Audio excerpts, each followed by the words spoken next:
Praise the lord. ఈరోజు దేవుడు మనతో మాట్లాడుతున్న వాగ్దానము యోహాను సువార్త 16వ అధ్యాయము 33వ వచనము.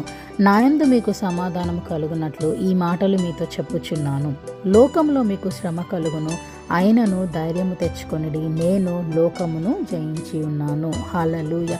ఇంత మంచి వాక్యం ద్వారా ఈరోజు దేవుడు మళ్ళీ మనకి జ్ఞాపకం చేస్తున్నారు. ఏమనంటే, ఈ లోకంలో మనం ఉన్నంత వరకు ఏదో ఒక సమస్య మనలను వెంటాడుతూనే ఉంటుంది, ఏదో ఒక బాధ మనలను వెంటాడుతూనే ఉంటాయి.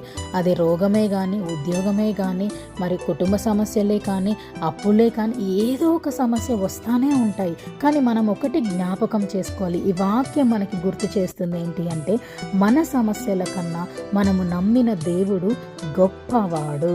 ఆయన మన చెయ్యి విడువడు, ఎన్నడూ కూడా ఎడబాయడు. ఈ లోకంలో ఉన్నవాడి కన్నా మనలో ఉన్నవాడు గొప్ప దేవుడు అండి. మన దేవుడు గొప్ప దేవుడు. ఆయనకి అసాధ్యమైనవంటూ ఏమీ కూడా లేవు.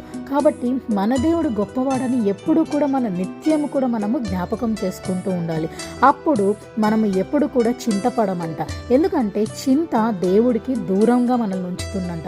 ఎప్పుడైతే నువ్వు చింతిస్తూ ఉంటావో, నువ్వు బాధపడతా ఉంటావు, నీలో ఆ బాధ పెరిగిపోతూ ఉంటుంది, నీ సమస్యకు పరిష్కారం రాదు. కానీ వాక్యం సెలవిస్తుంది, వాక్యం జ్ఞాపకం చేస్తుంది ఏంటంటే, మనకున్న ధైర్యము మన క్రీస్తే. ఎందుకంటే మన క్రీస్తు మనలో ఉన్నాడు. కాబట్టి మనము ఎల్లప్పుడూ కూడా ప్రభువుని స్తుతిస్తూ, నీకు ఏ సమస్య, అన్ని విషయాలలో దేవుడిని స్తుతించమంటుంది వాక్యం. నీకు ఏ సమస్య వచ్చినా కూడా నువ్వు ఎల్లప్పుడూ దేవుడిని స్తుతిస్తానే ఉండాలి. అప్పుడు నీ సమస్యలన్నీ కూడా మైనము వలె కరిగిపోతాయి. చిన్న ప్రార్థన చేసుకుందాం. యేసయ్య, నీవు నాతో ఉండగా ఏ దిగులు భయము నాకు లేదు ప్రభువా.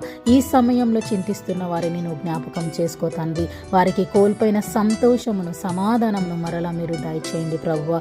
Amen. Have a good day and fruitful day.